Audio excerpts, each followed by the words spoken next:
Miarabantsika rehetra amin'ny anaran'ny Tompo. Ireo haingo trano tsy mety amintsika Kristiana izay indray no entina amintsika amin'ity vidéo manaraka ity. Ity pendohana ravana dia tiako ny manamarika amintsika fa tena misy ny devoly.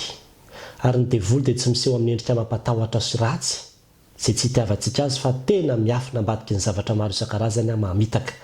Araka ny teny ambaran'ny Apokalipsy 2:7 hoe nazera ilay dragona menarana ela Satana izay mamitaka izao tontolo izao. Raha tsy mitandrina isika dia efa ao anatin'ny tokatranontsika ao izy fa tsy fantatsika. Ary ny tanjony dia ny hamesatra ny fotsika makatsika ambongadiny amina zavatra maro isan-karazany. Ny faharoa dia ny hoe ny zavatra izay jery evan'ny masontsika ka miverimberina dia tena misy fiantraikany any amin'ny fotsika. Na inona io na inona. Rehefa miverimberina hitan'ny masonao dia lasa misy affection amin'iny ianao, lasa tianao ilay zavatra, miraiki-po amin'iny ianao ary izay no tena hitandremana amin'ny hoe inona ilay zavatra apetraka ao anatin'ny tokatranonao fa sao manimba ny fonao, hamesatra ny fonao fotsiny ilay zavatra. Ary io maso io ravana tena sarobidy io. Nambaran'ny tenin'Andriamanitra ny maso no jiron'ny tena. Avy ilio ny masoko tsy hijeritra vapoana fa izany ny tena nahavoan'ny Eva. Rehefa jerevanao ny Genesis 3:7-9 dia tena hoe aritan-draha vehivavy fa tsara ny azo, mahateza, mahafinaritra ny maso. Izany hoe nafinaritra ny maso n'ilay izy, tian'ilay izy. Ka rehefa zavatra ny tianao dia mora ny mandavo anao amin'ny zavatra tianao iny. Ary izany mihitsy ny nahavo azy. Ka mila mitandrina isika fa sao zavatra hitan'ny masoko isan'andro isan'andro mandeha tsikelikely anatin'ny fotsika any dia iny ny mandavo antsika. Fitaovana ataon'ny devoly hamitehana antsika. Reto avy ilay izy nosokajiana roa ilay izy ny anankiray dia hoe zavatra, ny anankiray dia hoe sary. Inona avy ilay zavatra? Ao anatin'ilay zavatra aloha ilay voalohany hoe misy amintsika Kristiana izay manao collection ana tavoahangy toaka sarobidy ao anatin'ny tokatrano. Tena tsy mety amintsika Kristiana izany satria rehefa tapa-kevitra anao hoe na hoe tsy hisotrotsony dia tsy mety. Fa tony mbola misy fifandraisany kely ihany. Matoa atao collection dia zavatra sarobidy, zavatra tianao. Izany hoe mbola misy ihany anohany fitiavanao an'io zavatra io. Ary ny teneniko foana hoe raha vao mbola zavatra ny tianao rehefa sendra ny problème ngezabe ianao any aoriana any ray minitra dia tafaroboka amin'io indray ianao. Ary tapao tanteraka ny fifandraisana amin'ny zava-mahadomelina rehefa tena tapa-kevitra ianao amin'ny hoe tsy mahasoa amin'ny maha-kristiana izany.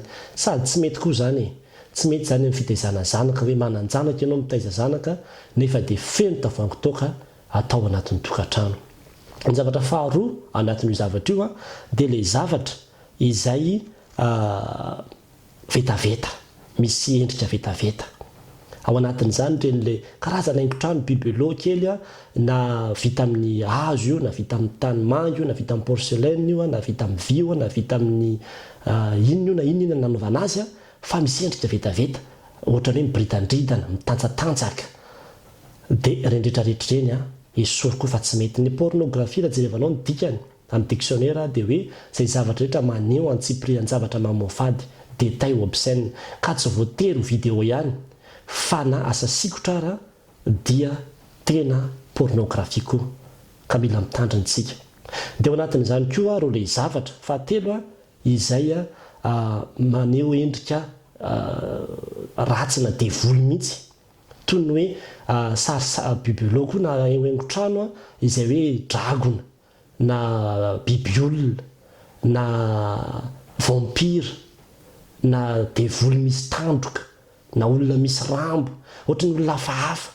Rendretrarehetra ireny koa dia tena isory ao anatin'ny tokatranontsika ravana.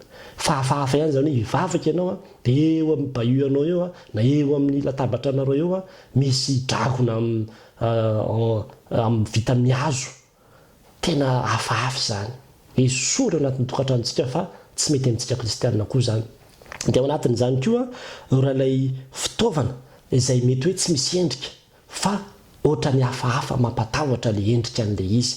Izany hoe tsy fantatra izany inona ny tena endrika ity zavatra fa ohatran'ny manalokaloka hafahafa. Mety ho zavatra ngezabe hoe zavatra kely fa tena mamperitreritra ihany koa satria mety miafina ambadiky ireny koa Satana ka dia mila asorina ihany koa izany na dia tsisy endrika. Mety hitentsika manao hoe ara. Izao mihitsy natao hoe ara pastera. Ka tadidio fa na ara dia miafina ambadiky izany foana koa Satana. ka mila mitandrina isika fa tsy io sitokany hoe zao no ara ka dia zavatra ohatry mampatahotahotra manalokaloka hafahafa no ataontsika ao anatin'ny tokatranontsika.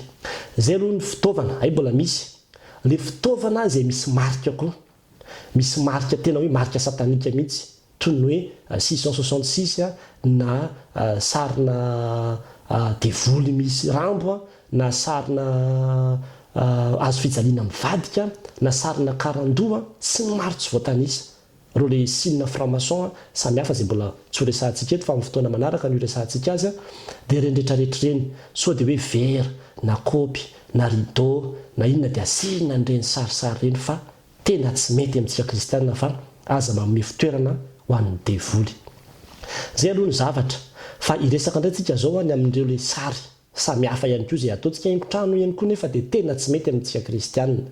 Voalohany amin'izany ny sary rehetrarehetra zay misy sarina lehilahy na vehivavy mitanjaka averiko ihany le mitanjaka zany ohatra hoe sarina fiara tsara tarehibe dia ataontsika ngezabe ao amin'ny trano nefa misy vehivavy miboridandridana eo akaiky eo, misy dikany iny fa tsy napetrapetraka teo fotsiny ny vehivavy miboridandridana iny ary zay hoe ny maso rehefa mijery dia misy fetraikany any anatin'ny fonao any indra hitanao isanandro ary mahatonga ny fiarahamonitsika ho lasa fiarahamonina pervers satria zany zavatra zany no mameno ny fiarahamonina zay hitantsika amin'izao fotoana izao. Ny antsika kristiana aza sinany zany ny tokatranonao. Eo koa ny sarin'olona malaza izay ny tanora ny tena tratran'io sarina mpanakanto malaza na any an-dafy io na eto Madagasikara na lehilahy na vehivavy indraindray aloha le mpanakanto efa tsy mendrika ny akanjony fa mifanampiny zany koa mba eritrereto anie hoe mifohy ianao dia ino no hitanao, alohan'ny atoronao dia ino no hitanao, mandraparivany andro dia ino no hitanao. Atraiza zany manahoana zany no lasa hery vaika n'iny olona anatin'ny fisainanao any ary zay no mahatonga an'ilay ankizy ho lasa tena obsédé amin'iny mpanakanto iny mihitsy ka na ny fiakanjony iny na ny fitafiny iny na ny fibangony iny volony iny niny nataon'iny mpanakanto iny dia mianatranatra amin'ny idôly izy ary lasa ohatrany hoe sampykelo azy mihitsy idôle, lasa fanatika be amin'iny mihitsy izy dia tena tsy mety ry havana, tsy mety amintsika kristiana fa vesarina iny ny fonao ka tsy tafiditra zavatra hafa intsony ary zay no mahatonga an'ilay ankizy tanora rehefa mipotra le mpanakanto dia eo dia misafotra mihitsy ny sasany satria diso-nkeza loatra matanjaka loatra anatin'ny fony ny fitiavana an'ilay olona satria fiainony an'ilay izy koa moa ny tranony.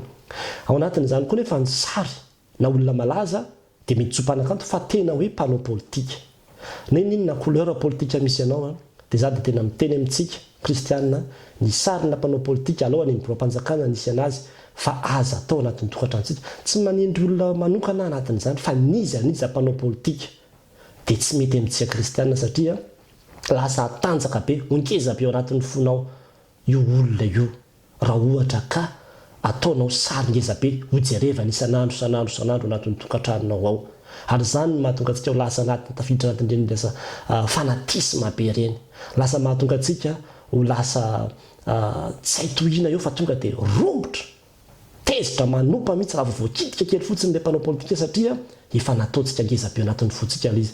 Ny olana dia zao sarotra ny idirany filazany tsara amin'ny fo vesaran-javatra samy hafa ohatran'izany ka zay no mahatonga ana miteny hoe mamitaka ny devoly mila mitandrina isika fa mbola anatin'ity sary ihany koa ry havana izay mety tsy ombona antsika fa mety be dia be ny adevitra andeha ao anatin'ity resaka ity nefa dia ho teneniko ihany hoe sarin'ny olona efa maty.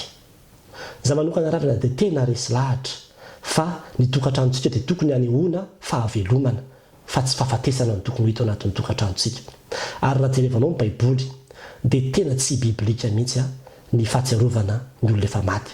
Jesosy Kristy efa maty izy fa velona fa ilay olona efa maty izay tsy namantsika io izy ny malagasy efa tsy namantsika intsony dia tena tsy ara-tsoratra masina mihitsy zany hoe mbola hoe atsiarona mbola video hafa koa nanaovantsika an'izay fa noho ny amin'ny fotoana dia mba tsy ho lavabe ity video ity fa tena tsy mety ilay izy indrindrandrindra ny amin'ny hoe raha mananjanaka ianao dia matetika ny ankizy ny tena victime satria misy le sary lasa tsy samy tsofoka anatin'iny sary iny trano iny amin'ny efitra iny maizina le ankizy satria misy an'iny sary iny ao anatin'le efitrano ao dia izany rehetrarehetra zany sy ny hoe lasa tsy mety afa-tsaona mihitsy le olona fa lasa tafarodiko anatin'ny alahelo sy ny fisentona satria iny foana ny hitany eo araka le fanambarako terolono hoe ny zavatra hitany masonao miverimberina dia misy fetraikany anatin'ny fonao any ka mila mitandrina tsika ataovy anaty album ilay sary fa rehefa maty izy dia foana ny fahatserovana azy ozy ny tenin'Andriamanitra.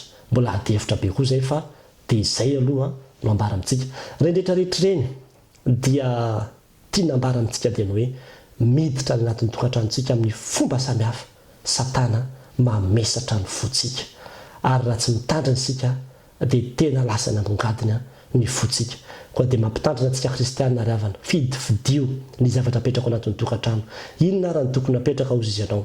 Ny zavatra tokony apetraka ao anatin'ny tokatranontsika dia zavatra hoe madio, zavatra azo antoka hoe ty zavatra ity dia sarina zao na opozina zavatra ohatran'izao. Fa zay tena tokony hanamarika ny tokatranon'ny Kristiana dia ny fisian'ny tenin'Andriamanitra. Asivy tenin'Andriamanitra eny amin'ny rindrina, asivy tenin'Andriamanitra eny amin'ny latabatra sy ny zavatra samihafa ao anatin'ny tokatranontsika. Tsy midika fanatisma mihitsy zany, fa anehoantsika ny maha Kristianantsika sady fijoroana vavolombelona ho an'izay olona rehetra miditra sy mivoaka. Fa tena biblika mihitsy ny fametrahana tenin'Andriamanitra ao amin'ny eraky ny tokatrano. Jerevy tsara ny amin'ny Deutéronomie fa lalàna nataon'Andriamanitra mihitsy. Zany hoe soraty ery ataovy amin'ny faravady, ataovy amin'izao ny tenin'Andriamanitra izao lalàna izay antiako anareo zao izy izy. Ary ny zavatra faharoa koa dia izao azotsika atao tsara mihitsy ny mametraka hazo fijaliana ao anatin'ny tokatranontsika. Anehoana koa ny maha Kristiana zany tokatrano zany. Aoka hiavaka ry havana ny tokatranon'ny Kristiana sy ny tokatranon'ny jentilisa. Ilay hazo fijaliana amin'izay fotoana izay tsy hoe ho atao sampy kely ho tompotompoana sy hivavahana, fa ho fahatsiarovantsika satria no reharehantsika, ho fahatsiarovantsika ny fitiavan'ny Kristy antsika sy ny nanavotany antsika tamin'ny fahotana ka ny ananantsika antoka any amin'ny hoe voavelany eloka azoko ny famonjena. Io ny profon'izany io hazo fijaliana io. Dia izany ny tokony hameno ny tokatranontsika fa aza variana na manaraka ny fanaon'izao tontolo izao, fa mitandremantsika fa mamitaka Satana amin'izao andro ankehitriny izao. Ary zay rehetra tsy mitandrina dia voavitaka izy, aza manome fitoerana ho an'ny devoly. Ho an'Andriamanitra irery ihany ny voninahitra. Raha nahasoanao izay video izay dia zarao ary azo izay nomeny koa ny pejy Marka 16:15 azahoanao ireo video samihafa amin'ny ho avy.